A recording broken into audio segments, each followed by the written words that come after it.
अस्सलाम वालेकुम। Lecture 41 start करते हैं जी, कैफ वन का। आज इंशाल्लाह हम दो नोट के सवाल करेंगे और वो दोनों ही ऑलरेडी टेस्ट में आ चुके हैं। ठीक है जी। सबसे पहला टेस्ट 4 के अंदर था ऑर्चर्ड लिमिटेड, जिसकी डिस्कशन हमने शुरू कर रखी है, लेकिन चूँकि बोरिंग कॉस्ट चल रहा था तो वो उसकी वजह से टाइम ही नहीं दे पाए इसको, और ये पेंडिंग रहेगी डिस्कशन। हमने वर्किंग भी कर रखी थी। एक इसका नोट बनाएंगे हम अभी इंशाल्लाह। उसके बाद फिर वो जो टेस्ट के अंदर आपको रीसेंट क्वेश्चन आया ये मंडे लिमिटेड वाला जो सवाल आया है उसको भी डिस्कस करेंगे इंशाल्लाह। ठीक है। कुछ दो चार बच्चे जिनको मैसेज नहीं गया था गलती से आ गए हैं, तो चलें इनके साथ मैं रिकॉर्डिंग कर रहा हूँ। ये ना भी होते तो ये मैंने रिकॉर्डिंग ऐसे ही करनी थी। आप लोगों की डिस्कशन है टेस्ट की। Following information pertains to property plant equipment of Omega Limited a listed company. मैंने फिर इसमें आपको ये बताया था कि ये क्वेश्चन बैंक 4 है, नाम इसका दरअसल ऑर्चर्ड लिमिटेड है, बुक्स का पेज 222 है। तो आप टेस्ट आपको लोगों के पास हार्ड में नहीं भी है, ऑनलाइन वालों के पास या आप लोगों के पास फिजिकल वाले जो बच्चे ये घर बैठ के ले रहे हैं लेक्चर, उनके पास नहीं है ये टेस्ट अवेलेबल, तो वो पेज 222 ओपन कर लें।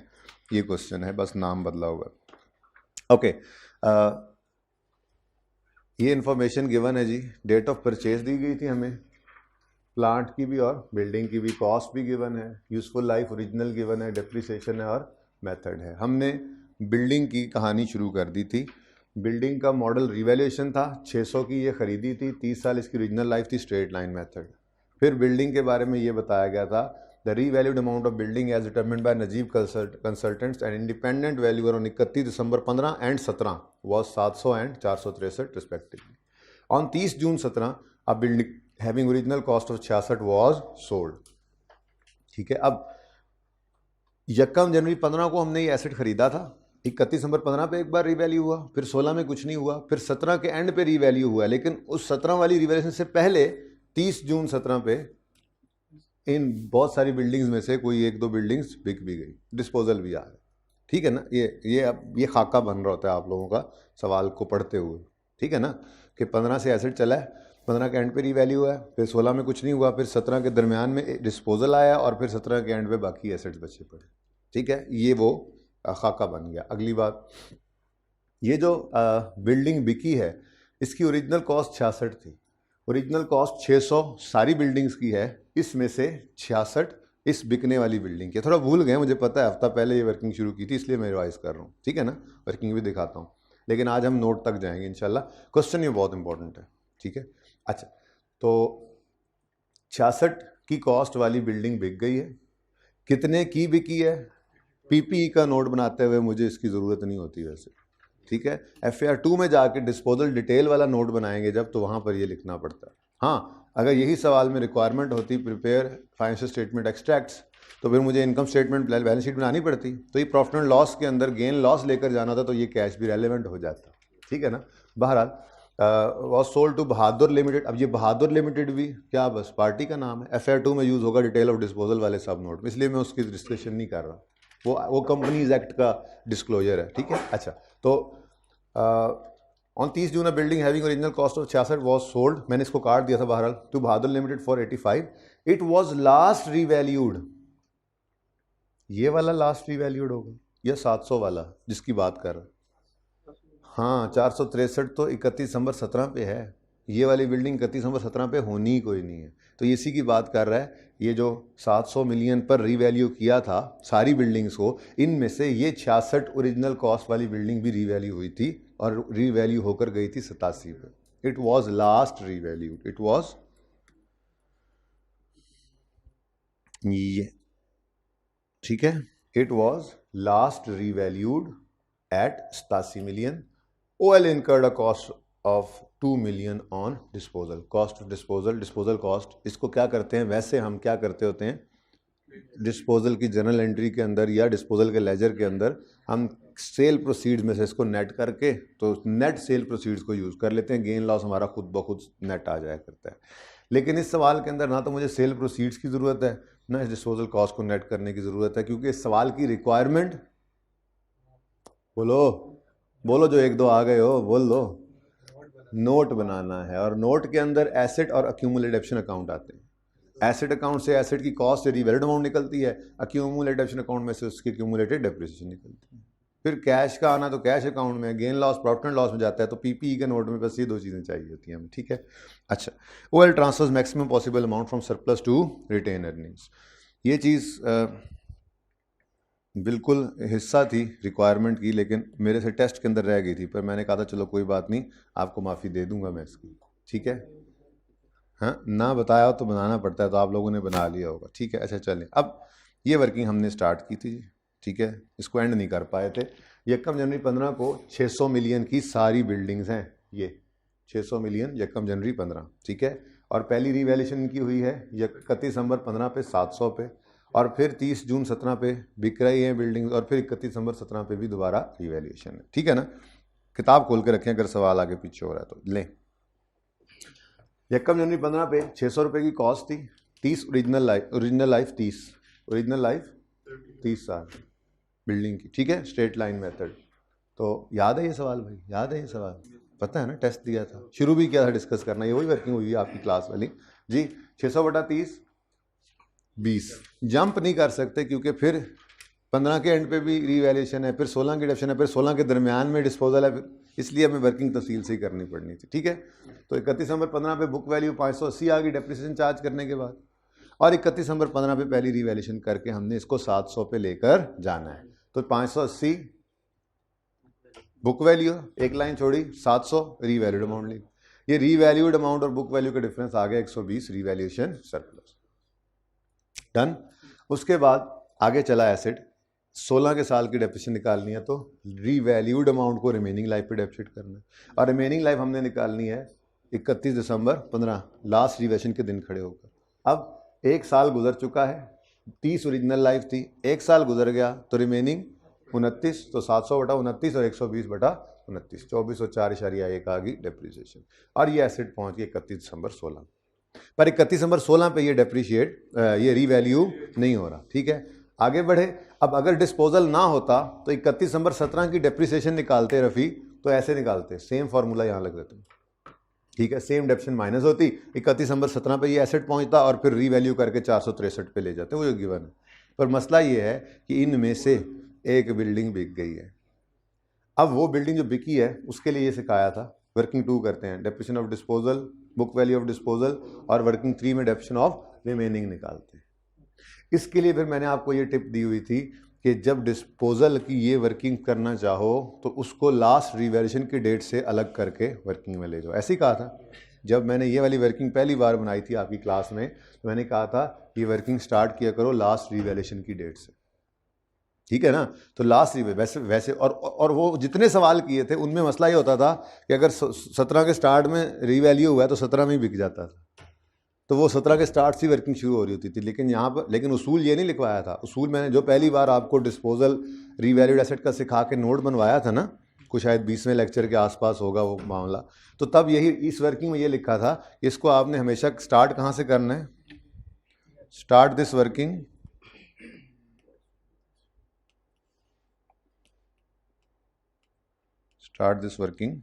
From last revaluation date. देखें जी, जो बच्चे घर बैठे हैं परेशान ना हो, ऐसे कुछ भी नहीं करवा सकता मैं जो कॉन्टीन्यूटी में चल रहा हो, लेकिन ये है बहुत इंपॉर्टेंट। ये वो चीज़ है जो मैंने कल एक्स्ट्रा क्लास कंबाइन करके कहा था आपको रखूँगा, उसमें ये करवा दूंगा, जो आ जाए जो ना आए वो इसको यूट्यूब पे ले ले, ये है वही चीज़, लेकिन है बहुत इंपॉर्टेंट। पर IAS 23 के रनिंग टॉपिक के साथ अभी इसका कोई ताल्लुक वास्ता उस तरह से नहीं है। हाँ, जितना IAS 23 आपने पढ़ा है मंडे लिमिटेड में, उसकी एप्लीकेशन देखनी है हमने बस, ठीक है। लेकिन ये सवाल दोनों बहुत ज़्यादा इंपॉर्टेंट है, बहुत ज़्यादा इंपॉर्टेंट है। अच्छा नहीं जी, तो फिर लास्ट रिवैल्यूएशन की डेट क्या थी, 31 दिसंबर 15। 31 दिसंबर 15 पर बुक वैल्यू कितनी है ये अब पता नहीं है। 31 दिसंबर 15 पर वैसे तो ये रीवैल्यूड अमाउंट 87 उसने दी हुई थी सवाल में, ये इस 700 में 87 डिस्पोजल है, कहाँ लिखा हुआ है 31 दिसंबर 15 पे रीवैल्यू होकर 700 पे गई, और लास्ट रीवैल्यू जो हुई है ये वाली बिल्डिंग उसमें 87 पे है। तो वैसे तो उसूली तौर पे 87 से काम शुरू किया जा सकता था, वर्किंग यहाँ से शुरू कर देते, बिल्कुल ठीक है। लेकिन ये सरप्लस जो है ये फिर मेरे पास अवेलेबल नहीं है। जिसने डायरेक्ट निकाल लिया वो निकाल ले। डायरेक्ट कैसे निकल सकता है? 66 ओरिजिनल कॉस्ट थी, 1 साल की डेप्शन माइनस करनी है, 30 अगर लाइफ है तो 66/30 कितना बनेगा? 66/30 कैलकुलेटर निकाल कर रखो, आ गए हो तो 66/30 कितना निकलता है? 2.2। 66 में से 2.2 गया तो बाकी बचा 63.8। 63.8 को कंपेयर करो 87 से। 63.8 माइनस 87 कर दो, 23.2 का रिवैल्यूएशन सरप्लस है।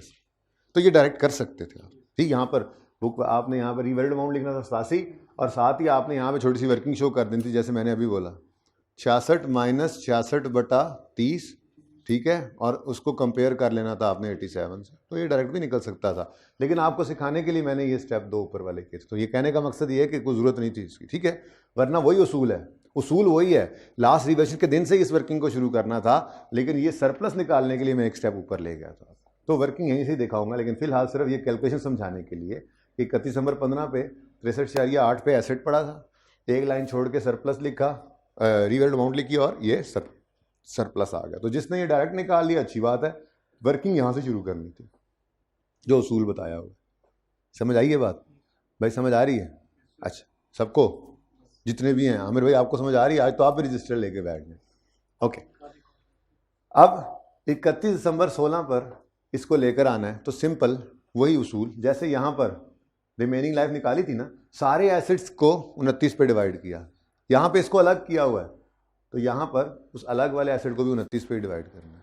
अब आप ये कहोगे कि डेप्रिसिएशन इसकी 2 बार रिकॉर्ड हो रही है सर, एक बार इधर रिकॉर्ड हो गई है 24 में और एक बार इधर इसकी अलग से भी हो रही है 3, तो ऐसी कोई बात नहीं है, ये सिर्फ वर्किंग कर रहे हैं।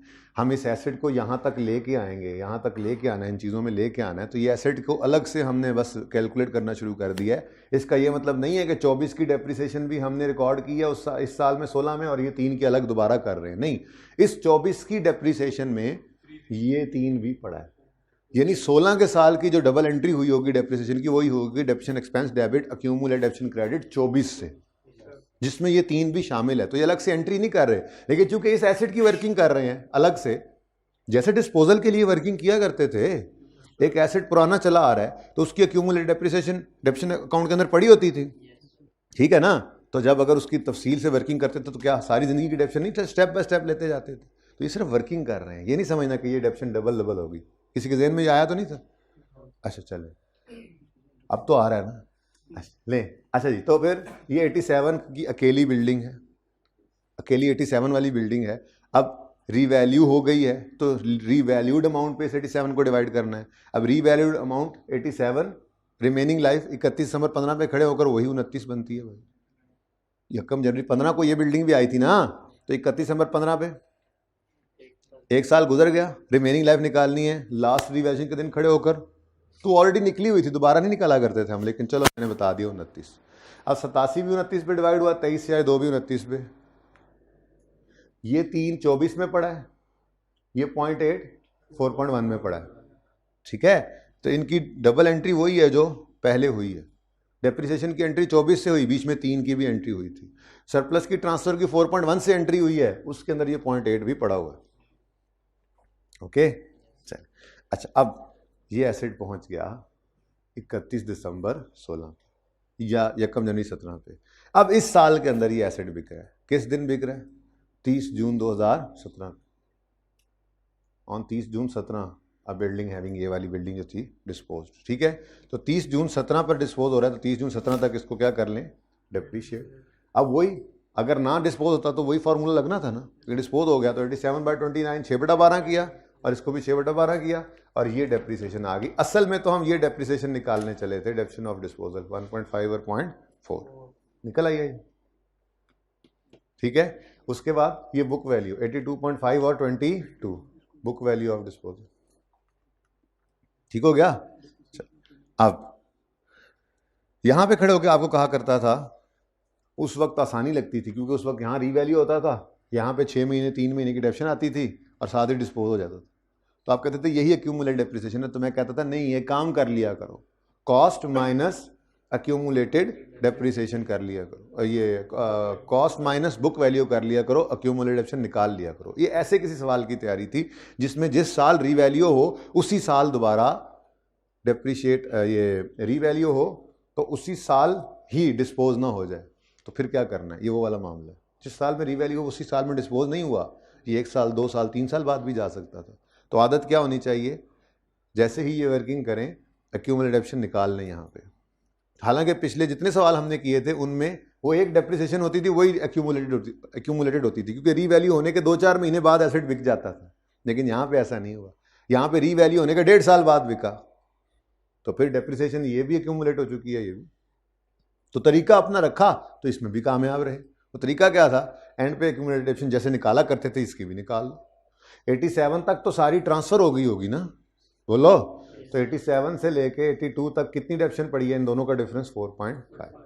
अब इससे फायदा ये हुआ हमें रीवैल्यूड अमाउंट भी अवेलेबल है, हमें एक्यूमुलेटेड डेप्शन भी अवेलेबल है डिस्पोजल की।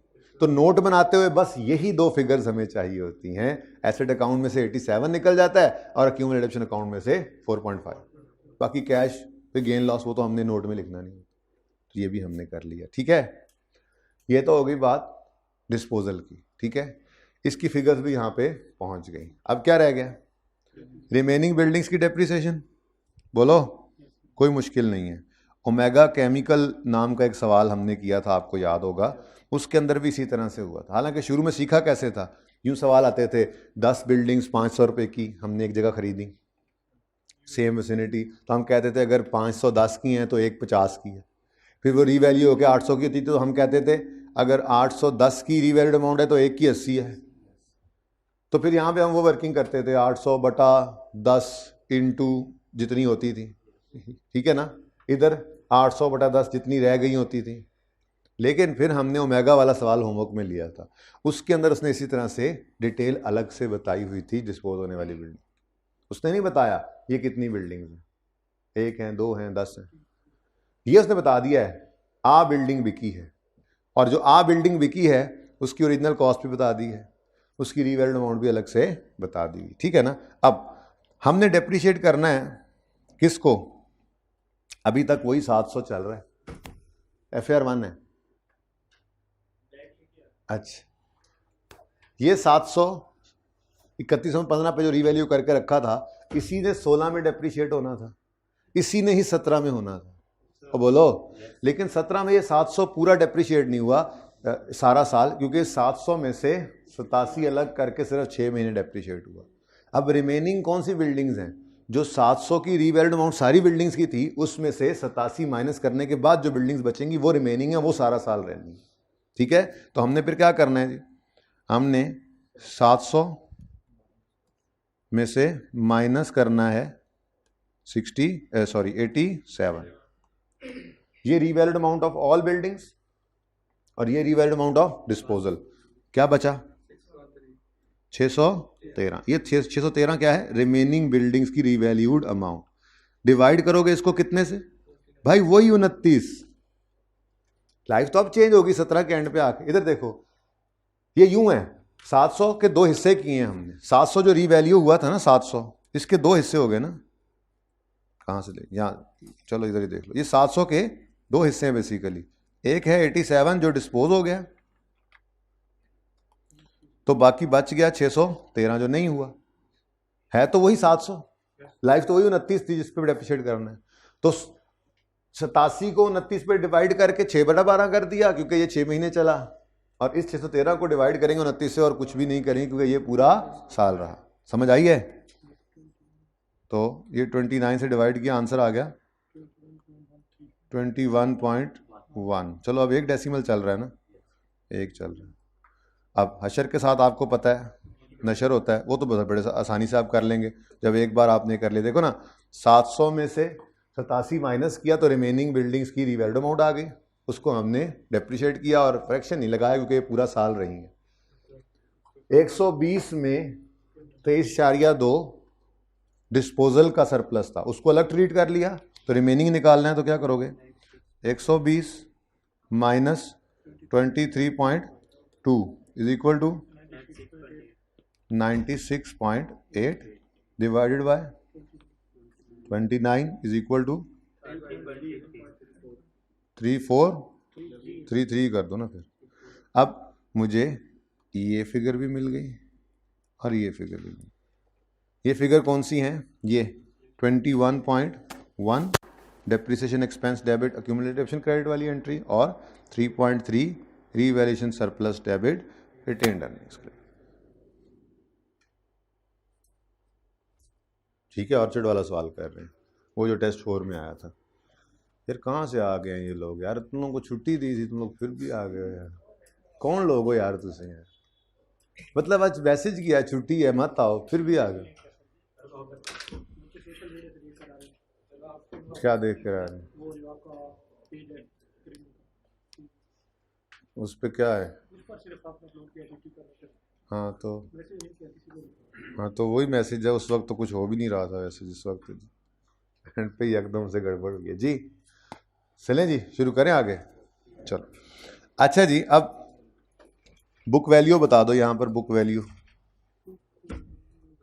वैल्यू 676 माइनस दिस कर लो कैलकुलेटर। यार छुट्टी थी आज यार।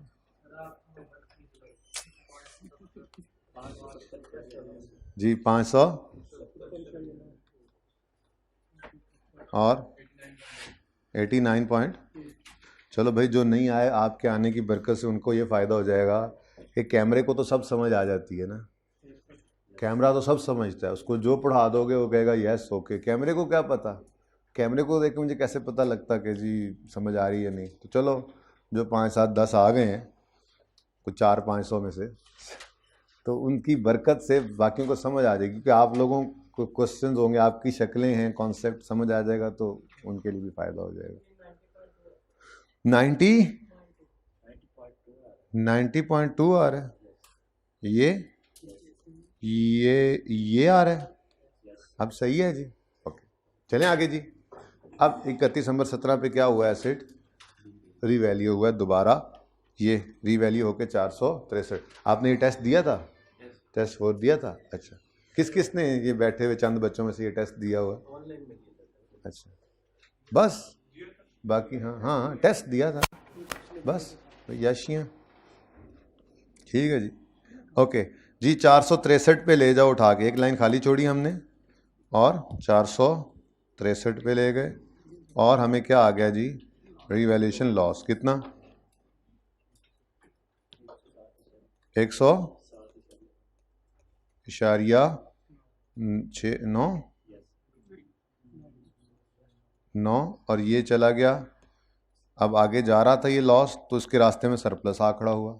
इसने कहा मेरी लाश पे गुजर जाओगे तुम? उसने कहा ठीक है गुजर जाते हैं। लॉस जा रहा था, प्रॉफिट एंड लॉस में। रास्ते में कौन आ गया?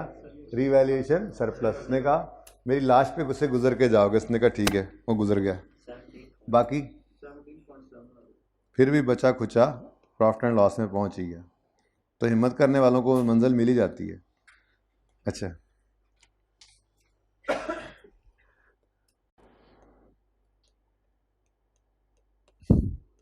चल लें जी, वर्किंग हो गई है पूरी।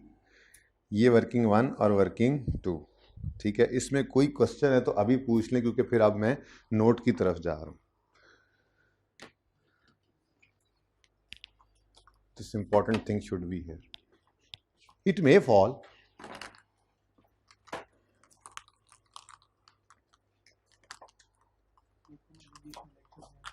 हैं?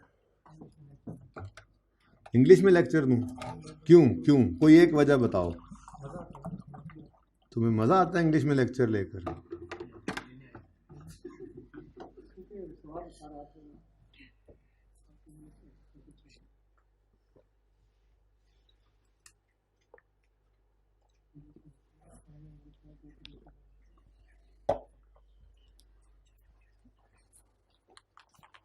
ओके अब बाकी वर्किंग क्या करनी? मेरे ख्याल में तो पहले नोट का फॉर्मेट बनाते हैं और बिल्डिंग्स को निबेड़ देते हैं। ठीक है, सवाल का नाम टेस्ट वाला ही बोल दो फिर। या क्वेश्चन बैंक वाला बोल दें, बता दिया मैंने, पेज 222 वाला ऑर्चर्ड लिमिटेड, यही है हमारा ओमेगा लिमिटेड, ठीक है ना। तो ओमेगा लिखेंगे, ओमेगा लिमिटेड,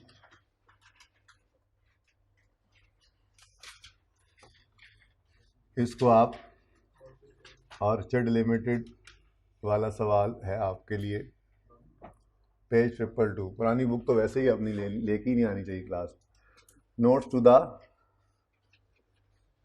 फाइनेंशियल स्टेटमेंट्स पूरा लिखेंगे पर्चे में आप, for the year ended 31 December 17, तो 17 के साथ 16 बनाना पड़ेगा, ठीक है।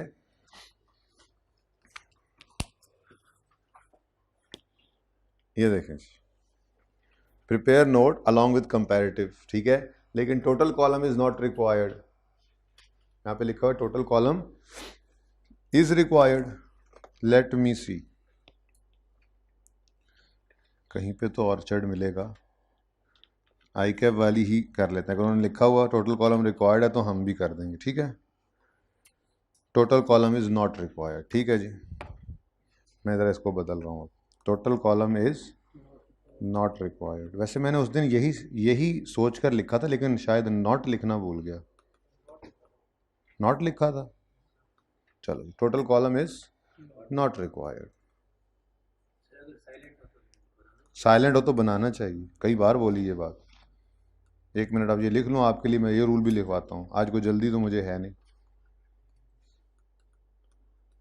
जल्दी तो खैर रोज़ नहीं होती, लेकिन एक टारगेट जहन में होता है, वो जो कभी पूरा नहीं हुआ। Total column is not required, ठीक है। तो बाकी का नोट बना लेते हैं, लेकिन चूंकि आप पूरा सवाल पढ़ते हैं ना, तो आपको ये पता है कि प्लांट की रिकवरेबल अमाउंट बता रहे हैं वो 16 पे खड़े होकर, तो शायद कोई इम्पेयरमेंट का चक्कर होगा। तो वैसे तो इम्पेयरमेंट आए तो हम पूरा सेक्शन उसका अलग से डाल देते हैं, लेकिन मैंने आपसे कहा था कि आप डेप्रिसिएशन / इम्पेयरमेंट कर दें, ठीक है ना। उससे फ़ायदा ये होगा कि आप उसी सेक्शन के अंदर ही, अच्छा, डेप्रिसिएशन प्लस इम्पेयरमेंट की बजाय डेप्रिसिएशन के नीचे एक लाइन डाल दो इम्पेयरमेंट की। ये ज़िंदगी आसान है, मतलब इतने मसले नहीं होते जितने आपको लग रहे होते हैं। मतलब क्या है, थोड़ा सोचो क्या करना है जी, इकट्ठा करना तो क्या करें, डेप्रिसिएशन के नीचे एक लाइन नहीं डाल दें इम्पेयरमेंट, बस गुजारी करना है ना, ठीक है।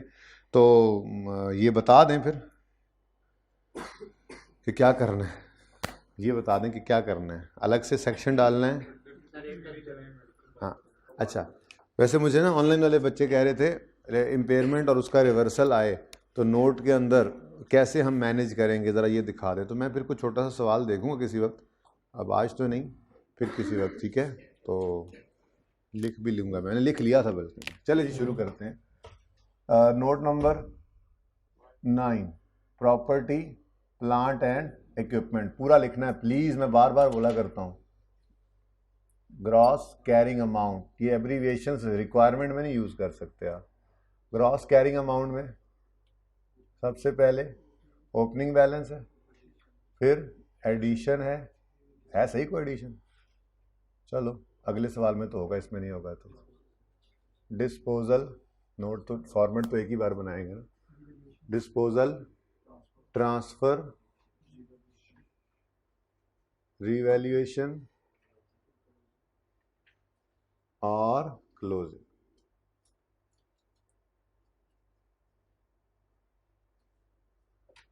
उसके बाद accumulated depreciation,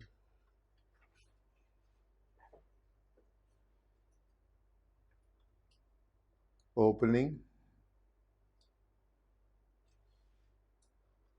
start of the year revaluation है, एंड है, तो पहले क्या लिख लेते हैं फिर, डेप्रिसिएशन,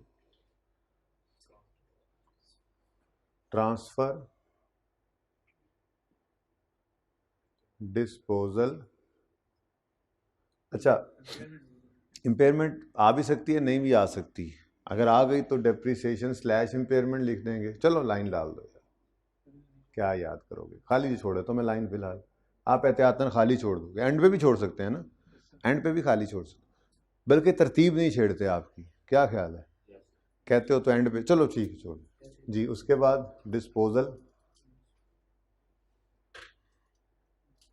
और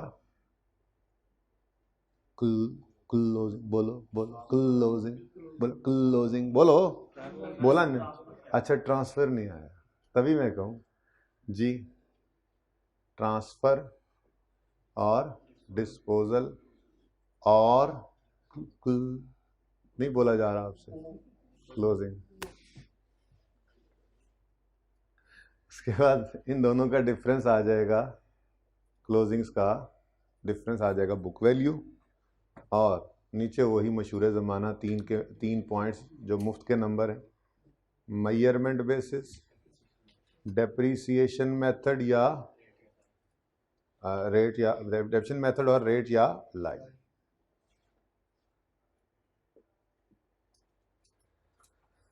बस नोट में यही मुश्किल काम होता है, ये तो हो गया, क्या ख्याल है, यही मुश्किल काम होता है ना। चलो अब क्या चीज़ हम कर चुके, बिल्डिंग, दूसरा क्या था, प्लांट। तो चलो ज़रा ये अपना सेटिंग बना लेते हैं, बिल्डिंग ने आना है और प्लांट ने आना है। चलो पहले तरतीब में प्लांट था, हमने बाद में कर दिया, इससे कोई फ़र्क नहीं पड़ता।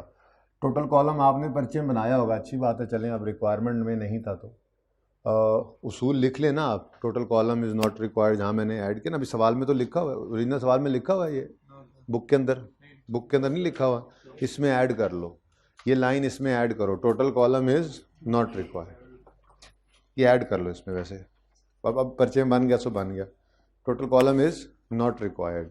और वैसे उसूली बात क्या है, उसूली बात यह है कि टोटल का कॉलम हमने लाजमी बनाना होता है अनलेस के वो एक्सप्रेसली मना ना कर दे, ठीक है। टोटल का कॉलम लिखो, टोटल कॉलम हमेशा बनाएंगे अनलेस वो खुद मना कर। टोटल कॉलम एक इंटेग्रल पार्ट है भाई नोट का, इसी की तो फिगर उठ के जाती है बैलेंस शीट के फेस पे, ठीक है क्या नहीं, लिख लिया सबने। टोटल कॉलम हम हमेशा बनाएंगे अनलेस सवाल में एक्सप्रेसली मना कर दे, जैसे आज वाले सवाल में मना कर दिया, ठीक है, सही है भाई। फिर बिल्डिंग और प्लांट, साल भी लिखना था खैर से,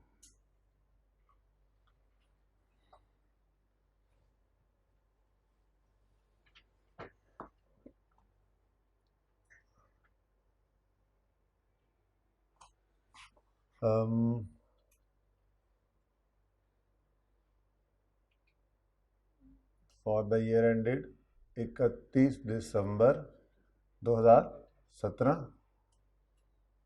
ऊपर लिखना चाहिए था लेकिन चले, फॉर द ईयर एंडेड 31 दिसंबर 16। अब जिस चीज़ की जगह नहीं बची मेरे पास, पता है आपको क्या है, पता है आपको क्या है, रुपीज़ इन मिलियन, तो वो आप लिख लीजिएगा, ठीक है, रुपीज़ इन मिलियन, ये इधर लिखा हुआ वैसे मैंने, ये rupees in million, rupees in, आपको नज़र नहीं आ रहा, ठीक है ना, ओके, रुपीज़ इन मिलियन लिख लें। करें जी शुरू काम।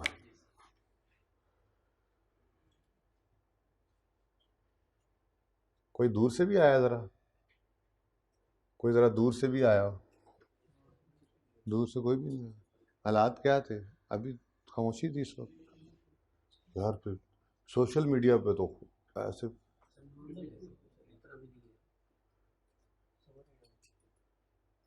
नहीं, पता नहीं, अब मैं तो बड़ा परेशान था कल यार, तभी तो आप लोगों को नहीं बुलाया, वरना बुला लेते, मतलब नॉर्मल वाली क्लास। अच्छा जी, शुरू करें जी काम। बिल्डिंग तैयार है, बिल्डिंग तैयार है, लेकिन पहले कौन से साल का नोट बनाना पसंद करेंगे आप, 16 का बनाना पसंद करेंगे, ताकि उसका क्लोजिंग अगले साल का ओपनिंग बन सके। अब 16 के लिए मुझे 1 जनवरी 16 का ओपनिंग बैलेंस चाहिए, ऐसे ही है, तो उसके लिए मैं कहाँ आऊँगा, 31 दिसंबर 15, पक्के उसूल है, 31 दिसंबर 15 पर क्लोजिंग बैलेंसेस निकाल लेने, उनको बनाना है 1 जनवरी का ओपनिंग, ठीक है। अब वर्किंग में आए, 31 दिसंबर 15 पे खड़े होकर हमने ये देखना है कि ये एसेट 31 दिसंबर 15 या उससे पहले, याद है मेरा जुमला?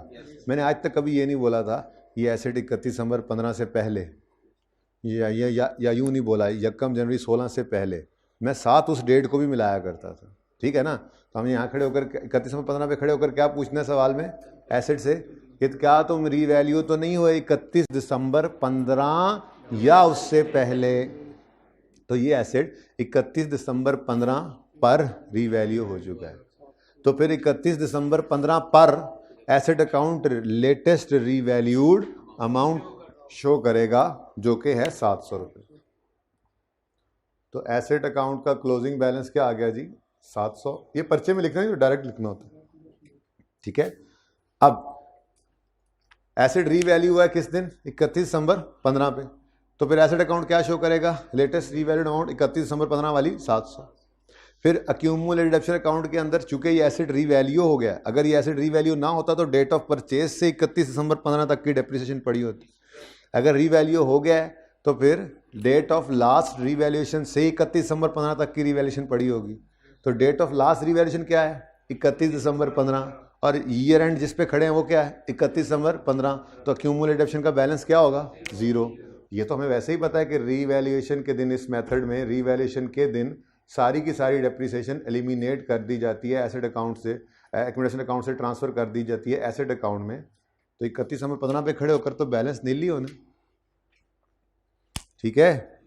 तो एसेट अकाउंट का क्लोजिंग 700 है, यही ओपनिंग बन जाएगा 700 और यहां पर ओपनिंग बन जाएगा 0, ठीक है? यहां पे कोई वर्किंग रेफर करने की जरूरत नहीं है मेरे ख्याल से। चलें आगे। अब 16 का साल चल पड़ा, वर्किंग हमने कर ली है, 16 का साल चल पड़ा, यहां से आगे चले हैं। 16 के साल में सिर्फ क्या हो रहा है? डेप्रीसिएशन, ठीक है? फिलहाल हम मेन नोट बना रहे हैं, तो मेन नोट बनाते हुए मैंने आपको कहा था इन कॉलम्स को इग्नोर कर देना, ठीक है?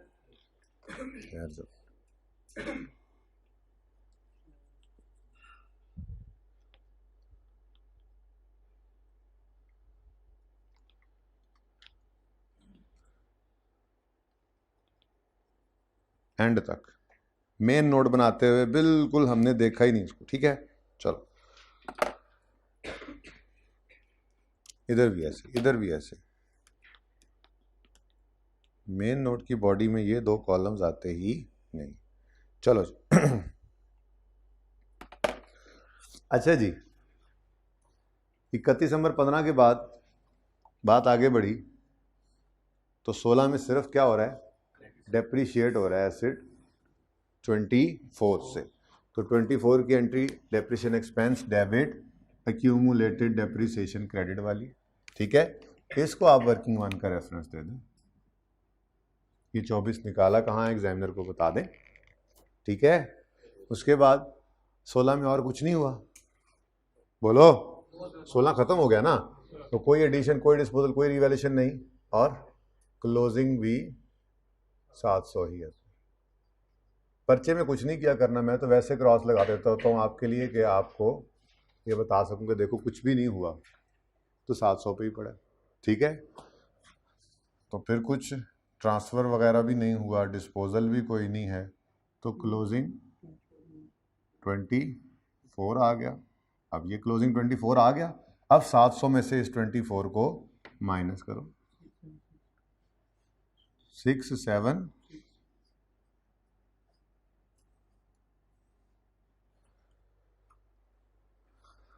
Measurement basis revaluation model straight line method 29 years, जो इस 24 को निकालने में इस्तेमाल हुई है वो लाइफ भी लिख दी, ठीक है? तो वर्किंग हो जाए तो नोट फिर कोई नहीं देर लगाता, ये क्लोजिंग्स बना लो, ओपनिंग 700 और ये 24। हाँ बोलो। मतलब कि पहले 5 साल रिवैल्यूएशन नहीं हुई, इसके बाद रिवैल्यूएशन हुई है और 2 साल की रिवैल्यूएशन है, तो जब ये ईयर मतलब रेट ऑफ लाइफ लिखते हैं तो मतलब पहले साल में क्या लिखना है, दूसरे साल में कहाँ से मतलब वैल्यू कैलकुलेट करनी है? देखो वो ना अपनी पॉलिसी बताता है नॉर्मली, ये चेंज इन पॉलिसी है, लेकिन ये बहरहाल IS 8 में डील नहीं होता। नॉर्मली ऐसा होता है, वो कहता है कि बिल्डिंग के लिए अकाउंटिंग पॉलिसी है रीवैल्यूएशन मॉडल। तो रीवैल्यूएशन मॉडल जब आपने सेलेक्ट कर लिया है, तो मिसाल के तौर पे 2010 में रीवैल्यू हुआ था, फिर 11, 12, 13 में नहीं हुआ, तब भी रीवैल्यूएशन मॉडल ही लिखोगे। 14 में हो गया तब भी रीवैल्यूएशन, क्योंकि वो मॉडल रीवैल्यूड अमाउंट ही डेप्सिट होती आ रही होगी। रीवैल्यूएशन मॉडल ही है, अगर आप उस पर चल रहे हैं, वो 2010 में आपने रीवैल्यू किया था, 2020 तक दोबारा रीवैल्यू नहीं हुआ, दरमियाने 10 के 10 साल यहाँ पे रीवैल्यूएशन मॉडल ही लिखोगे। हाँ, लेकिन ये है कि आपने ओरिजिनली कॉस्ट मॉडल पे रखा हुआ था, आपने कहा था हमने कॉस्ट मॉडल पे ही रखना है, 2 साल बाद सोचे चलो यार स्विच करते हैं रीवैल्यूएशन मॉडल पे। तो ये स्विच करने के लिए फिर जिस साल में कॉस्ट मॉडल था वो कॉस्ट नजर आएगा, और उससे अगले साल में रीवैल्यूएशन। लेकिन जब एक बार रीवैल्यूएशन मॉडल आ गया, अब आगे फिर आपने उसको उसी को चलाना है।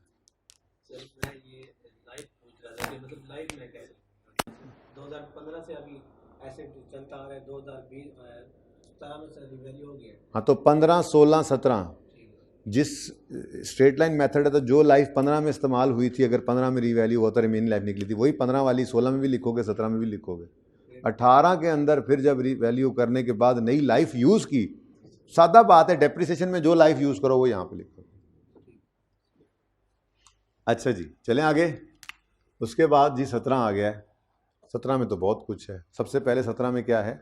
डिस्पोजल। रीवैल्यू तो ईयर एंड पे है ना। सबसे पहले क्या है जी? डिस्पोजल।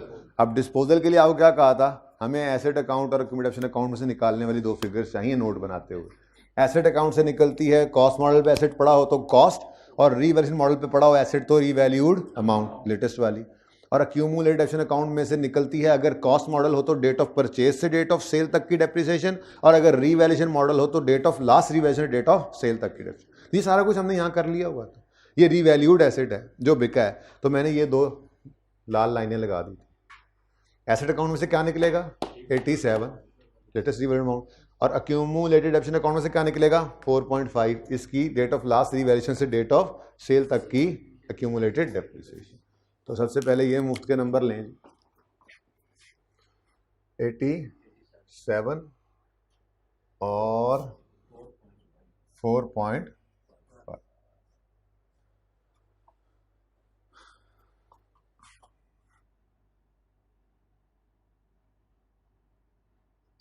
ठीक है, नेक्स्ट।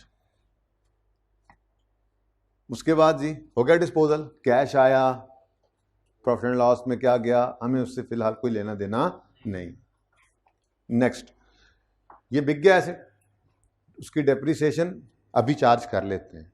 डेप्रिसिएशन 1.5 इसकी आ गई हुई है। अगर आप गौर करें तो यहाँ पर अभी इकट्ठे ही लिख लेंगे ना, ये ऐसे मैं अगर फिलहाल यहाँ पर लिखूँ तो 1.5 इधर आ गया है, लेकिन फिलहाल मैं रुका क्यों हुआ हूँ?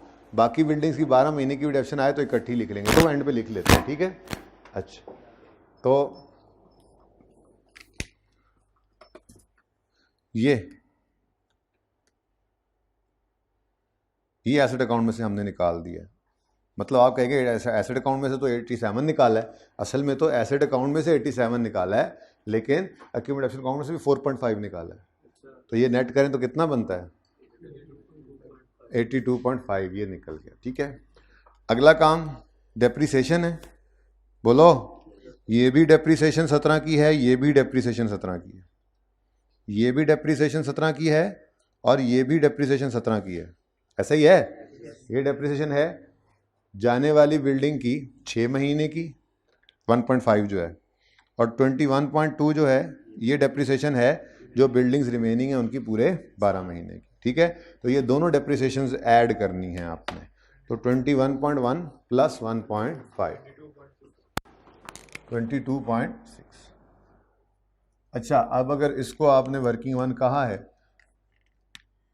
तो वर्किंग 1 में छोटा सा जाके आप यहाँ पर कहीं लिख भी सकते हैं। वैसे तो ये यहाँ से भी पता लग जाएगा, लेकिन अगर आप बताना चाहें, वर्किंग 1.1 कर देता हूँ मैं ऐसे, इसमें 1.5 प्लस 21.1 जो किया हमने, ये क्या है? Depreciation expense for the year निकाला, ठीक है। तो यहाँ मैं 1.1 भी लिख सकता हूँ, ठीक है ना, अगर बताना चाहो तो। वैसे काम चल भी जाता है, वहाँ पे नज़र आ ही रहा था। Okay done. लो जी, डेप्रिसिएशन भी हो गई, डिस्पोजल भी हो गया। अब ईयर एंड पे क्या हो रहा है? एसेट रीवैल्यू हो रहा है। ईयर एंड पे क्या हो रहा है जी? एसेट रीवैल्यू हो रहा है।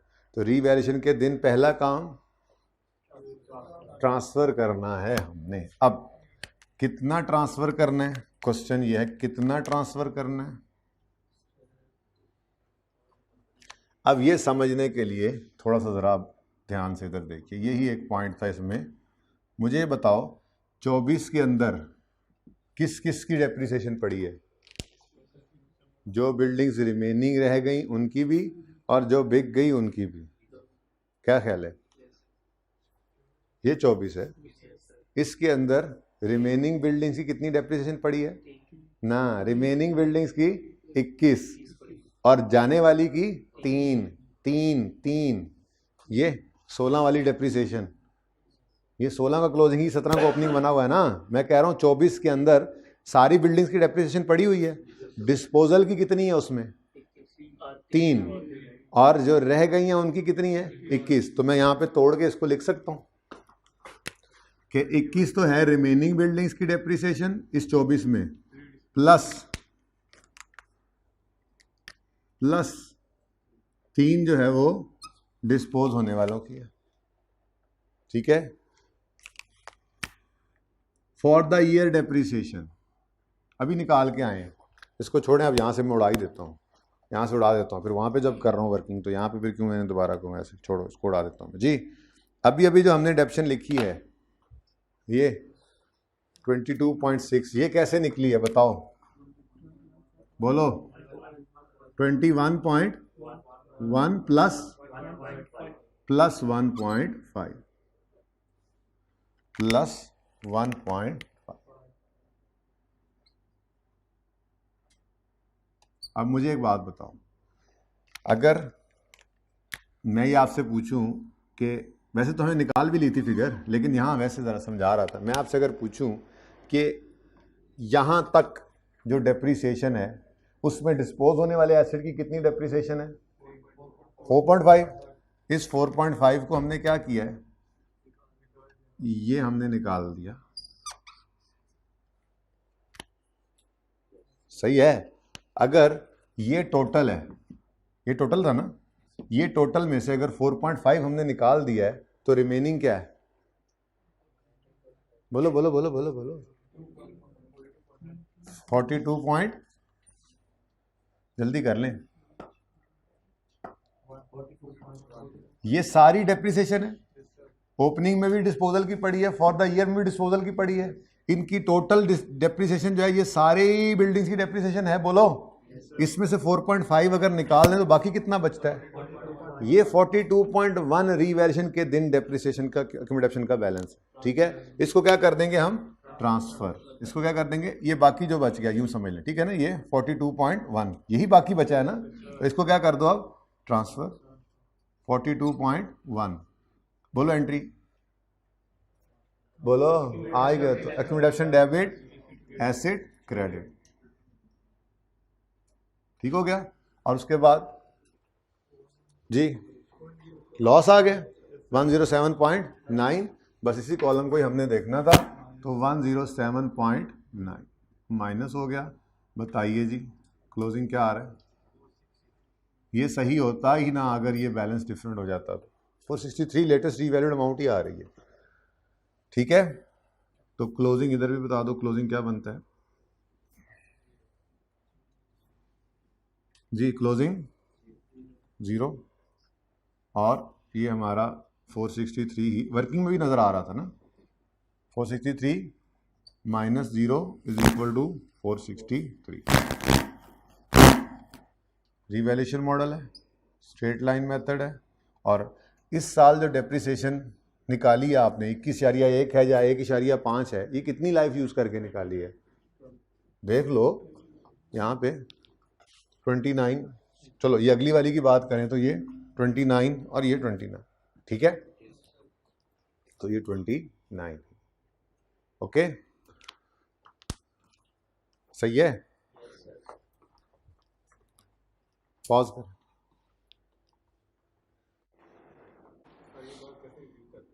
जी भाई, ये बात भाई कह रहे हैं, रिपीट कर लें। ओपनिंग सारे एसेट्स की डेप्शन 24 है, जिसमें बिकने वालों की 3 है। फॉर द ईयर की डेप्शन 22,6 है, जिसमें बिकने वालों की 1.5 है। ठीक है, अब ये जो डेप्रीसिएशन है ये 31 दिसंबर 15 पे हमारे पास पड़ी, 31 दिसंबर 17 पे हमारे पास पड़ी है? नहीं पड़ी, नहीं पड़ी, क्योंकि 30 जून 17 पे ये निकल गई है। डिस्पोजल होता है तो डिस्पोजल की डेप्शन निकल नहीं जाती एक्यूमुलेशन अकाउंट में से डेबिट होकर। तो ये डेप्रीसिएशन ओपनिंग में 3 आई थी, इस 22,6 में 1.5 आई थी, टोटल 4.5 आ चुकी थी यहां पर। ये डिस्पोजल के दिन यहां से निकल गई, तो बाकी क्या बच गया?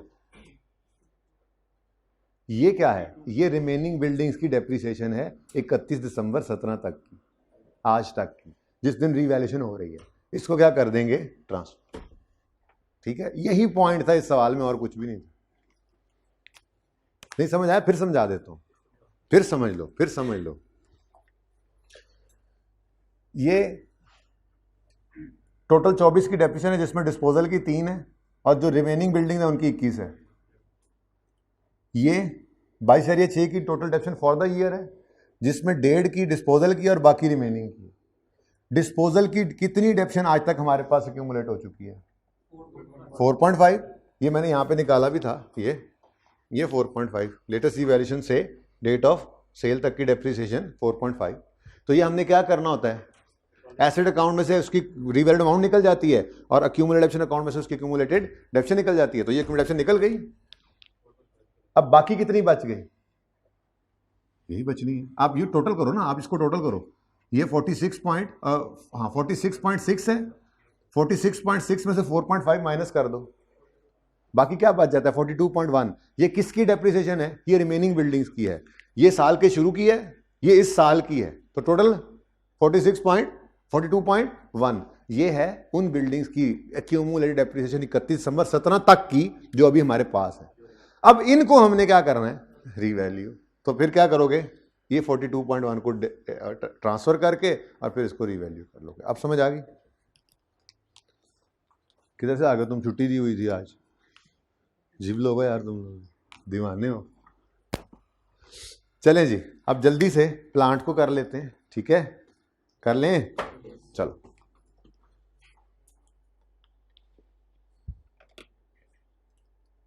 लो जी, प्लांट भी 1 जनवरी 15 को खरीदा है,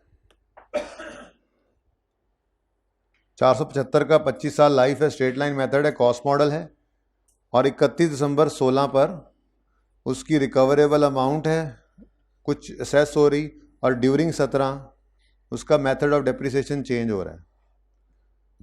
तो ये 2 चीज़ें थी इस सवाल के अंदर प्लांट में। ठीक है, तो आई वुड सजेस्ट कि प्लांट की भी आप वर्किंग ऐसे ही बना लें। सारे काम आपको पता है, मैंने आपको इसमें कवर करने सिखाए हुए हैं। ठीक है ना? तो वर्किंग 1, वर्किंग 2 हो गई, वर्किंग 3 कर लेते हैं यहाँ पे प्लांट के लिए। वर्किंग 3 हो गई है? कौन सी? ओ यस,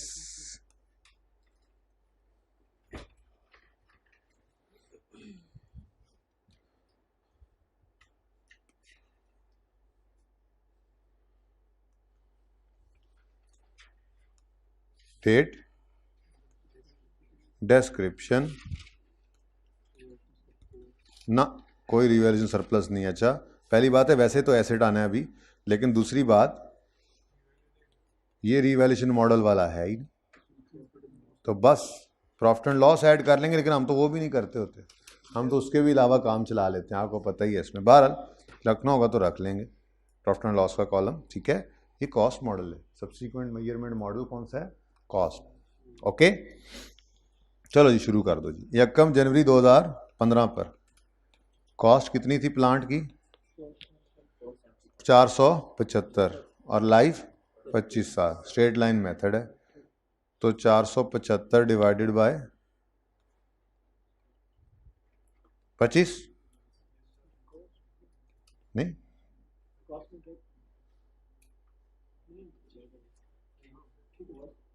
475 कॉस्ट है, स्ट्रेट लाइन मेथड है, 475 डिवाइड बाय 25 ही करेंगे, रेजुअल वैल्यू गिवन नहीं है, क्या मसला है? कहाँ?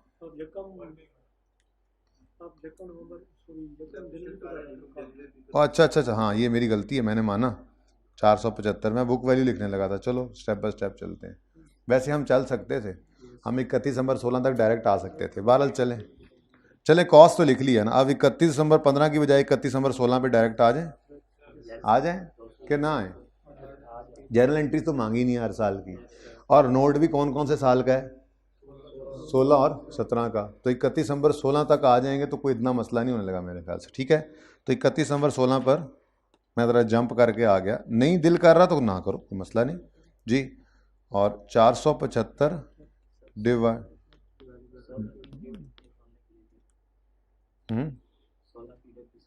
क्यों निकालूंगा मैं 16 के अलग डेप्रिसिएशन को? 17 का नोट, हाँ 16 का भी नोट है। चलो यार, वैसे आसान है लेकिन सही कह रहा है भाई। भाई आप बताओ, 15 का नोट नहीं, 16-17 का तो है ना। चलो ठीक है, 31 दिसंबर, फ़र्क नहीं पड़ता, कोई मसला नहीं यार, मैनेज कर। जिसने इकट्ठा भी लिख दिया होगा उसको ये पता होगा कि मैंने इंटू 2 किया है, वहाँ पे इंटू 2 नहीं करेगा। इतनी लॉजिकल मतलब कॉमन सेंस होती है, इतना काम तो चला लेते हैं जी। बोलें 475 डिवाइडेड बाय 25 ईयर्स जी। Book value 456। 31 दिसंबर 16 पर डेप्रीसिएशन 19 और 437। ठीक है जी। अब इस दिन रिकवरेबल अमाउंट उन्होंने लिखी हुई है, तो तरीका वही रखा हुआ था, आपको याद है ना। एक लाइन छोड़कर हमने क्या लिखना होता है जी? Book value. ठीक है ना। हाँ, वो पक्का नहीं है। अगर रिकवरेबल अमाउंट गिरी हुई तो बुक वैल्यू की जगह रिवाइज बुक वैल्यू ही लिख देंगे, यानी रिकवरेबल अमाउंट को बुक वैल्यू बनाएंगे, इम्पेयरमेंट लॉस आता है ना। अगर रिकवरेबल अमाउंट ना गिरी हुई तो बुक वैल्यू वही रहती है, इम्पेयरमेंट लॉस नहीं आता। याद नहीं है? तो मैंने कहा था मैनुअली देखना है, भूल तो नहीं गए? इस 437 को नज़र में रख कर लाओ और यहाँ आकर देखो रिकवरेबल अमाउंट कितनी है। ओ, रिकवरेबल अमाउंट गिर चुकी है, इतनी गिर चुकी है कि बुक वैल्यू से भी ज़्यादा गिर गई। तो हमने क्या कहा कि बुक वैल्यू रिवाइज कर दो, यानी कि रिकवरेबल अमाउंट को ही रिवाइज बुक वैल्यू बना दो।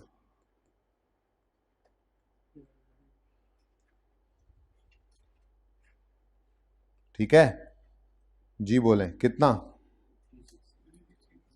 360 जी, 360 आ गया। तो इम्पेयरमेंट लॉस कितना आ गया? 70। आगे क्या करना है, लिख के चलने दो आगे। वैसे अगर लिखना खामखा तो लिख लो, मैंने कहा था बाद में छुपा कर, रूल तो वैसे ही छुपा कर लगाया था, आपको याद है। वैसे काम चल जाता है कॉस्ट मॉडल में। ये वाले कॉलम से ना, वो जो हमने नहीं कहा था रिवाइज बुक वैल्यू निकालेंगे, higher of lower of book value had there been no, वो वाला काम। अगर प्रॉफिट लॉस वाला कॉलम डाल लें तो वो काम मैंने छुपा भी लिया था, लेकिन मैंने कहा था ये शॉर्टकट से हो जाता है। लेकिन छोड़ो, आप छोड़ो शॉर्टकट को, क्या करना है। जी जी जी जी।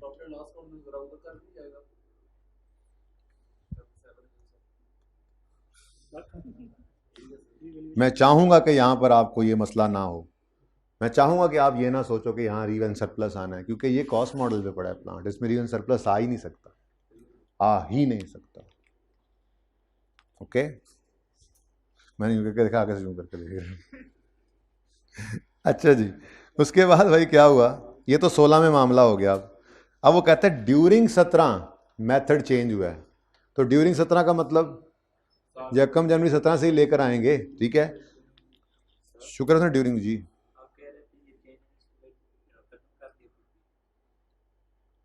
मैंने ये बात कही है कि चेंज इन एस्टीमेट खत्म कर दिया गया पीपीई से। आपको किसने कहा? मेरे से सुना, मेरे जुबान से सुना, मेरे मुंह से सुना। वो सब नोट मैंने बनवाया नहीं है अभी। मैंने कहा मैं आईकेप से पूछ लूँगा कि आप वो चेंज इन एस्टीमेट का जो सब नोट बनाते हैं वो आप क्यों नहीं बना रहे अपनी किताब में, बनाएं। उन्हें ये कहूँगा, और आपको तो मैंने बनाना सिखाना ही है। वो सारे सवालों में इकट्ठा करेंगे, आइए सेट के साथ ही सिखाऊंगा। चेंज इन एस्टीमेट कैसे ख़त्म कर दिया आप। अच्छा जी, during 17 OL has decided to change the depreciation. कितनी देर हो गई अभी लेक्चर को? हाँ अभी चलने तो ठीक है, 15 मिनट में होपफुली ये खत्म होता है तो फिर ठीक है जी। OL has change the decided to change the depreciation method from for plant from straight line to reducing balance. The new depreciation rate would be 10%। ठीक है, अब 17 के दौरान ये चेंज इन एस्टीमेट आया है तो हम 17 के शुरू में ले आएंगे इसको। और अच्छी बात है, उसने कहा है कि स्ट्रेट लाइन से रिड्यूसिंग बैलेंस पे आ जाओ और न्यू डेप्रिसिएशन रेट उसने दे दिया। आप बैठ के निकालने ना लग जाना। आप हो सकता है सही ना हो सकता हो, मैं ये नहीं कह रहा कि सही होगा, सवाल में गिवन है, ठीक है ना। वरना तो आप निकाल सकते हैं ना इस दिन खड़े होकर रिमेनिंग लाइफ आप कॉस्ट माइनस रेजिडुअल वैल्यू करके, ठीक है। लेकिन मैं ये कहूँगा कि आप चेक ना कीजिए, ठीक है ना। सवाल जब रेट दे दे तो चुप करके वो यूज़ कर लो। पता नहीं क्या कुछ बदला, लाइफ बदल ली उसने, क्या वेरिएबल बदल ली उसने रेट दे दिया तो दे दिया, बस सुकून मारो, ठीक है। अब ये क्या है जी, ये 31 दिसंबर। अब 17 के ऊपर हमने डेप्रिसिएशन करनी थी, लेकिन चूंकि एस्टीमेट चेंज है उसको हम लेकर आए हैं 1 जनवरी 17 पे, तो एस्टीमेट चेंज के दिन बुक वैल्यू कितनी है, वही हमारी रिकवरेबल अमाउंट ही बुक वैल्यू है, ठीक है। तो इसकी डेप्रिसिएशन करनी है तो डिवाइड करोगे इसको रिमेनिंग लाइफ से और वो निकालोगे 31 दिसंबर 16 पर ही खड़े होकर, जिस दिन एस्टीमेट चेंज हुआ है।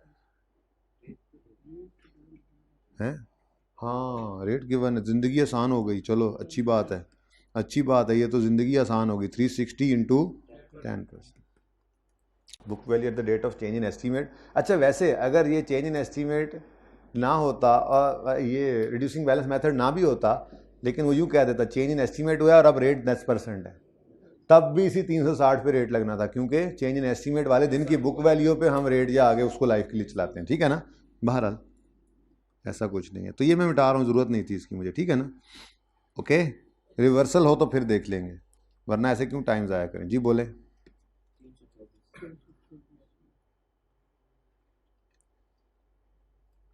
आपके दिल में आ रही है सर देखें गायब कर दिया सर आपने, यार ये लो यार, फ़र्क क्या पड़ता है, ये लो कसम से। कितना था यहाँ पे सर, लॉस कितना था? 77।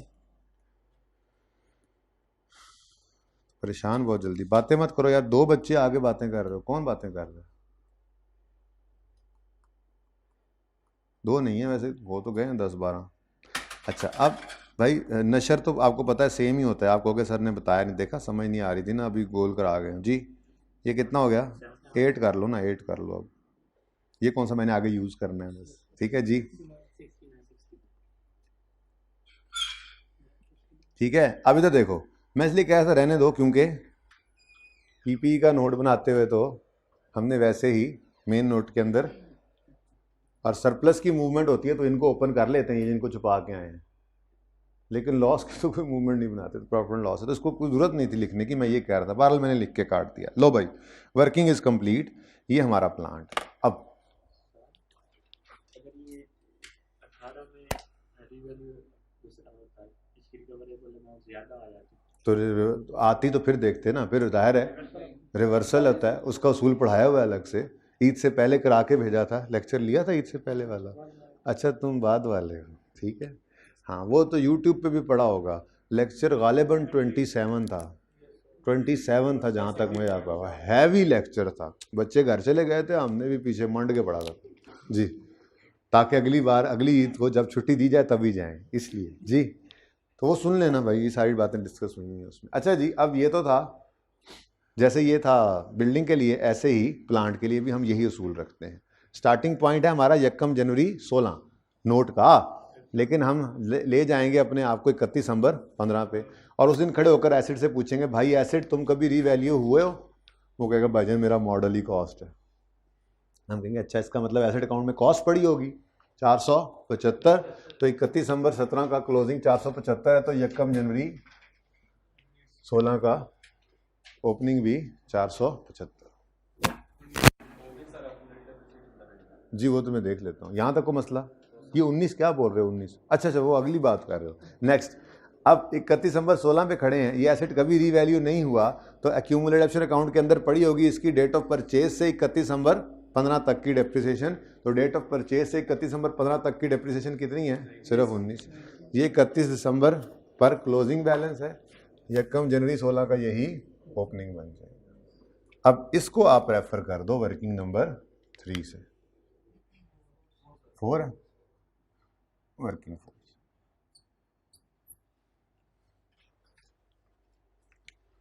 ठीक है, डन। चलें आगे। ओके, अब 16 शुरू हुआ, 16 में ये एसेट फिर डेप्रिशिएट हुआ है, कितने रुपए? 19 रुपए। कोई एडिशन नहीं, कोई डिस्पोजल नहीं, कोई रिवैल्यूएशन, मॉडल ही नहीं है ये तो, और ये 475 पर ही है और 19 रुपए ये मजीद डेप्रिशिएट हो गया। वो मसला नेक्स्ट। ओ 31 दिसंबर 16 पे तो ये एसेट इम्पेयर हो गया। इस 77 की एंट्री क्या बनती है? Impairment loss debit, accumulated impairment loss credit, like डेप्शन expense credit. तो ये मैंने एक लाइन छोड़ी थी, मैंने कहा था आपको, ज़रा बच्चे पूछ रहे थे ना क्या करें, ये ऐसे इम्पेयरमेंट लॉस डाल दो भाई, क्या हो जाएगा, और यहाँ पर लिख दो एक्यूमुलेटेड डेप्रिसिएशन या इम्पेयरमेंट, बस मसला क्या है। ठीक है ना। तो जब इम्पेयरमेंट आया तो हमने ये काम कर लिया। तो एक लाइन वैसे ही एहतियातन छोड़ दिया करो, ये एंड पे भी आ सकता था, मैं कह भी रहा था एंड पे छोड़ने पे, मैंने कहा चलो आपने यहाँ अपनी तरतीब रखी सारी, डिस्पोजल के नीचे एक लाइन छोड़कर फिर क्लोजिंग लिखा, आ गया इम्पेयरमेंट, मैं कर देता हूँ। नहीं, माइनस में क्यों होगा, लॉस है, ये क्या है, लॉस नहीं है, एक्सपेंस नहीं है, इसकी एंट्री क्या करते हो? डेप्शन एक्सपेंस डेबिट, एक्यूमुलेटेड डेप्शन क्रेडिट। ये एक्यूमुलेटेड डेप्शन का क्रेडिट है, फिर जब ये डिब्बा लगेगा तो ये एसेट में से माइनस ही होगा ना, कोई डिफरेंट नहीं है भाई, एंट्री सेम है, डेप्रिसिएशन की तरह से ही है ना। तो बस डेप्शन एक्सपेंस और impairment loss, profit and loss में एक्सपेंस आएगा और एक्यूमुलेशन में उसका दूसरा इंपैक्ट पड़ा होगा, लेकिन ये क्लोजिंग जब बनेगा तो एसेट में से माइनस होगा, लॉस है। ठीक है जी, एंट्री बोलो ना, एंट्री बोलो, इसलिए कह रहा हूँ एंट्री बोलो। एक्यूमुलेटेड इम्पेयरमेंट लॉस ये क्रेडिट है, बस यहाँ पर लिख दिया हमने depreciation slash impairment, accumulated impairment loss credit. ठीक हो गया, सही है। कोई ट्रांसफर नहीं, कोई डिस्पोजल नहीं। अब बताओ, ये भी वर्किंग फोर्स से ही आया, ये सारा कुछ ही वर्किंग फोर्स से आया जी। 3 इसका टोटल भाई 115। अब 475 में से ये सारा 115 माइनस होगा तो लॉस है ना जी, 360। तो देख लो जाके 360 ही 31 दिसंबर 16 की बुक वैल्यू होनी चाहिए रिवाइज होने के बाद। इम्पेयरमेंट से पहले कुछ और था, लेकिन इम्पेयरमेंट लॉस रिकॉर्ड हुआ है तो अब 360 पे आ गई है। Written down to its recoverable amount, इसी को तो कहते हैं। ठीक है, सही है। केड़ा मॉडल 92, अच्छा स्ट्रेट लाइन नहीं भाई, अच्छा रिड्यूसिंग बैलेंस यूज हुआ है, स्ट्रेट लाइन हुआ है, हाँ वो सॉरी 17 में, तो यहाँ पे स्ट्रेट लाइन। भाई ये देख लो, जिस साल में डेप्रिसिएशन, यहाँ पे स्ट्रेट लाइन, तो स्ट्रेट लाइन, यहाँ पे लाइफ थी 25, तो जो है वो लिख दो बस। क्लोजिंग बनाएंगे ओपनिंग 475, क्लोजिंग बनाएंगे ओपनिंग, ये देखो 115। इस 115 में एक्यूमुलेटेड डेप्रिसिएशन भी पड़ी है, एक्यूमुलेटेड इम्पेयरमेंट भी पड़ी है।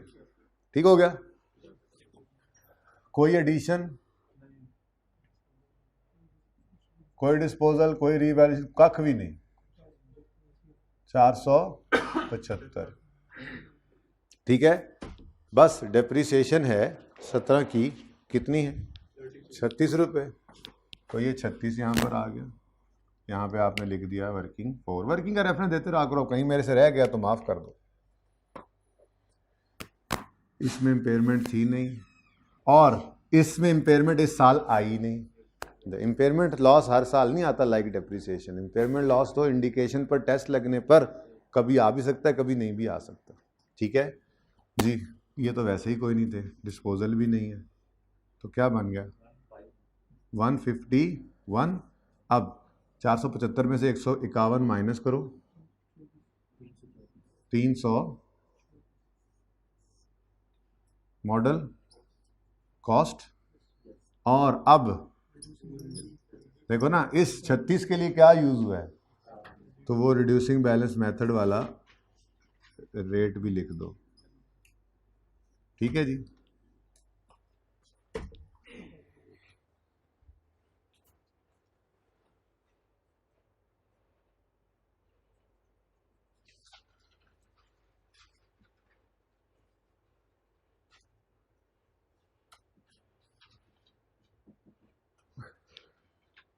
Last revaluation was perform by, ये सब नोट नहीं है, ये नोट ही होता है। सब नोट सिर्फ इसलिए कहा था कि मेन नोट से इनको अलग कर सको। बच्चे पूछते हैं सब नोट बनाने जरूरी होते हैं? भाई ये नोट है, मैंने डिस्क्लोजर्स पढ़ाए थे आपको, तो रिवैल्यूएशन के ये डिस्क्लोजर्स से याद करें। ठीक है, तो last revaluation was performed on 31 December 17 by Najeeb consultants and independent firm of valuers. दूसरा क्या सब नोट बनाते थे हम?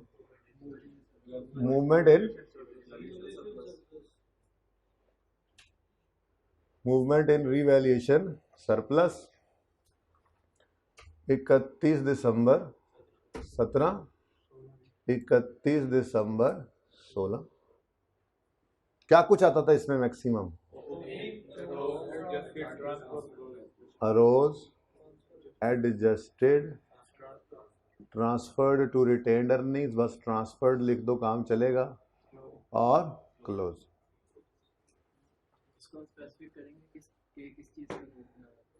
बस सरप्लस किसका है? जिसका रिवैल्यूएशन मॉडल है वो बिल्डिंग ही है, चल जाएगा काम। लिखना है तो ऊपर लिख दो बिल्डिंग, आपको लेकिन सली नहीं हो रही। 31 नंबर 16 17 से ऊपर ऐसे करके लाइन लगाओ, ऊपर लिखो बड़ा बड़ा करके बिल्डिंग।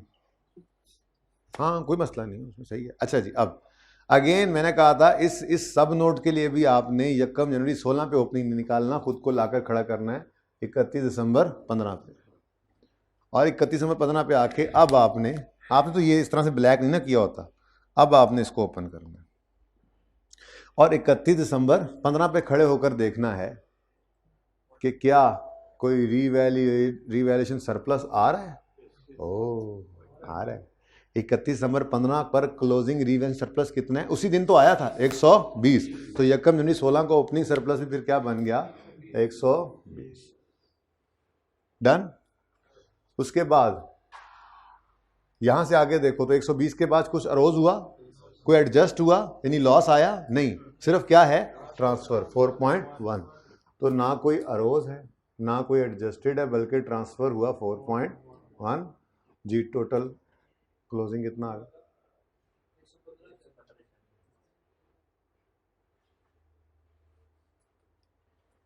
ठीक है, सही है। ये 115.9 ओपनिंग बन जाएगा।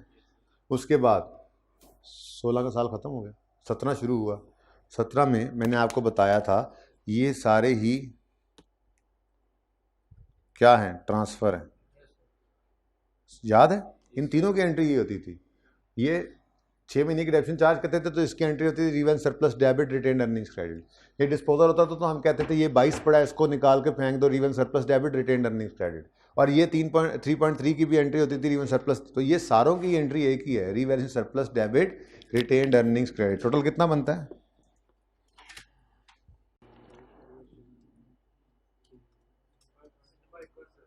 25 ये 25.7 क्या है? Transferred to retained earnings. तो 115.9 अरोज तो कोई नहीं हुआ, एडजस्ट भी हाँ इस साल में एंड पे रिवैल्यूएशन भी है, रुक जाओ, हो सकता है एडजस्ट हो गया हो। फिलहाल ट्रांसफर निकाला है मैंने, कितना? 0.7। ठीक है जी, अभी क्लोजिंग नहीं निकालना, सवाल अभी पूरा नहीं ना हुआ। अब ये तो ट्रांसफर हो गया रिटेन्ड अर्निंग्स में, और फिर क्या हुआ? और फिर ये हुआ कि ईयर एंड पर, अभी देखो ये कॉलम चला आ रहा है, ये 92 पड़ा था और ईयर एंड पे रिवैल्यूएशन लॉस आ गया और वो 90.2 को खा गया। वो जो 90.2 ने कहा था मेरी लाश से गुजर के जाओगे, और फिर वो गुजर गया। ठीक है, तो 90.2 क्या हो गया? एडजस्टेड। जिसको लॉस खा जाए उसको हम कहते हैं एडजस्टेड। 90.2 क्या बच गया? जीरो ही होगा, चेक कर लो, जीरो ही होगा।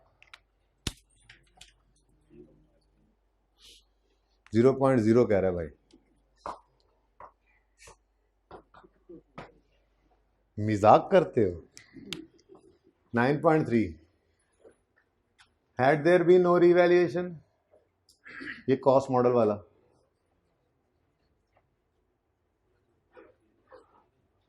बुक वैल्यू ऑफ बिल्डिंग्स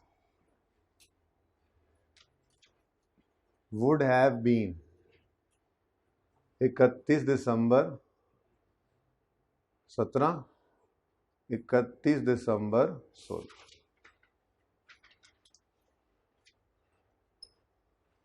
आज तो हाइब्रिड वालों भी नहीं है,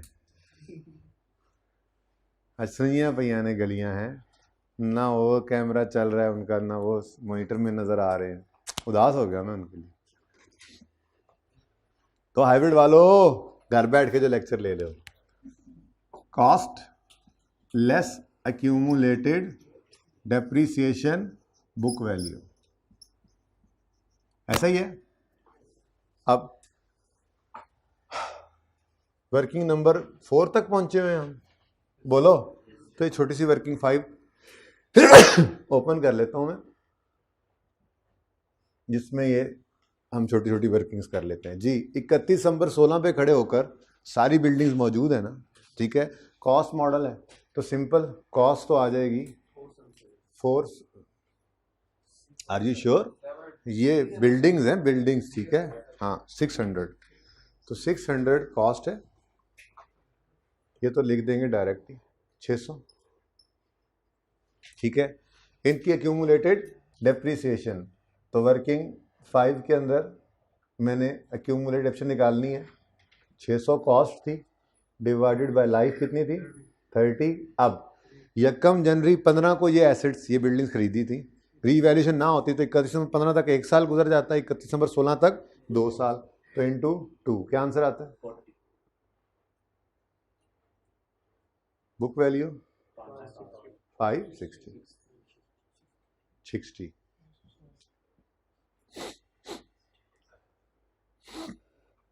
उसके बाद जी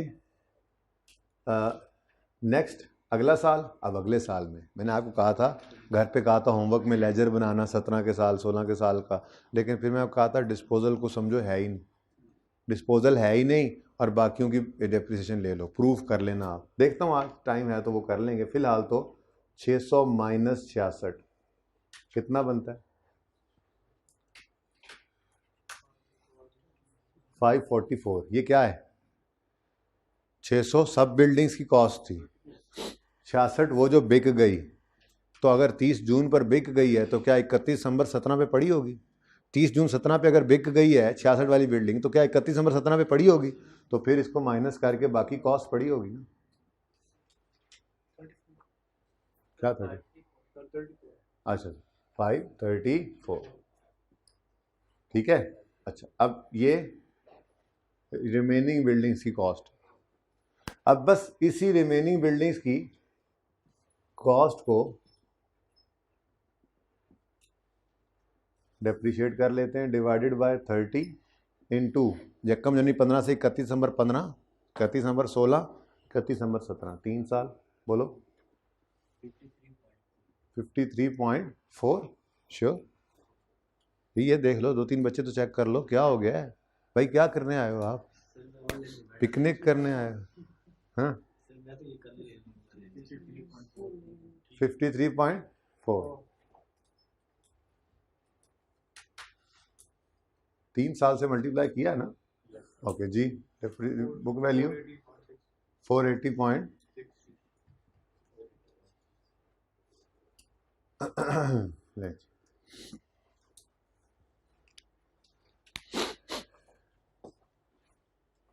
भाई ये ना 23 पे करा दो।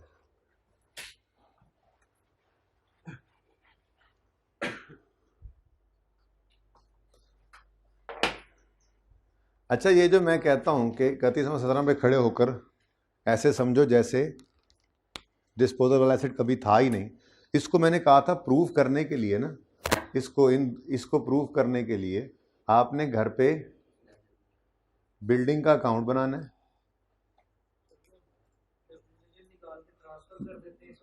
भाई मुझे नहीं पता, ये कहा था ना उस वक्त कर लेते तो आज ये सवाल ना करते, ये मैं इसलिए बना रहा हूँ कि ये दोबारा करो, ठीक है, यहाँ पर 1 साल पूरा होगा, दूसरा साल पूरा होगा, तीसरा साल पूरा होगा, तो क्लोजिंग आ जाएगा 534 इंशाल्लाह।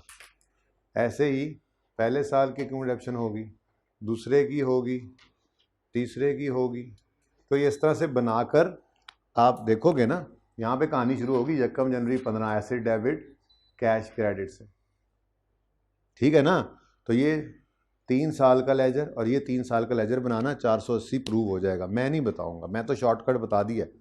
मैंने शॉर्टकट ये बताया है, अगर डिस्पोजल हो गया है तो 31 दिसंबर 17 पे वो नहीं पढ़ाना, तो समझो वो कभी था ही नहीं। तो कॉस्ट में लो सिर्फ रिमेनिंग की कॉस्ट और उनकी डेप्रिसिएशन। अब ये बात प्रूव हो जाए, इसके लिए सिर्फ एक बार ये लेजर्स बनाने हैं, मैंने पहले भी अर्ज किया था। कर लोगे तो ज़िंदगी के लिए ये असूल दिमाग में बैठ जाएगा, नहीं करोगे तो बस हर बार ऐसे ही सोचते रहोगे। या फिर बना लो ये लेजर बना लिया, नहीं इसकी तस्वीर नहीं बनानी, ये सिर्फ करके आना, फिर देखेंगे प्रूव हुआ या नहीं। हर दफ़ा पर्चे में प्रूव करते रहोगे फिर तस्वीर बना ली तो। मैं चाहता हूँ पेपर में ये ना करो, लेकिन एक बार घर पे बैठे हुए कर लो। अच्छा, एक छोटी सी बात और, वैसे ये यहाँ पे वर्किंग 5 और वर्किंग 5 का रेफरेंस दे दो, आगे फिगर्स मिल जाएंगी। वो ये है कि मैंने अभी तक पेंडिंग किया हुआ है चेंज इन एस्टीमेट का नोट। उसकी वजह ये है कि ये IS 8 में है, IS 8 में, तो जब वहाँ पे पढ़ाऊँगा तो वहाँ पे नोट बनाना सिखा दूँगा।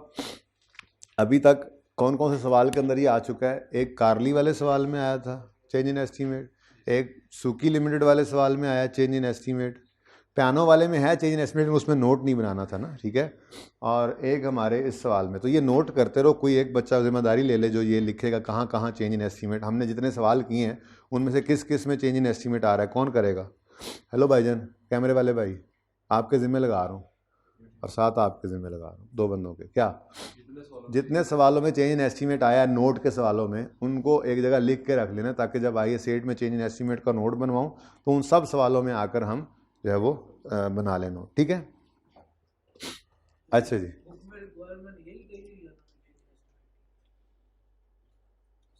जी हाँ जी, वर्किंग की तस्वीर ले लें जी। कौन सी वाली की, इकट्ठी आ जाएगी, ठहर जाओ फिर, ये कांटे वाटे हटा दो।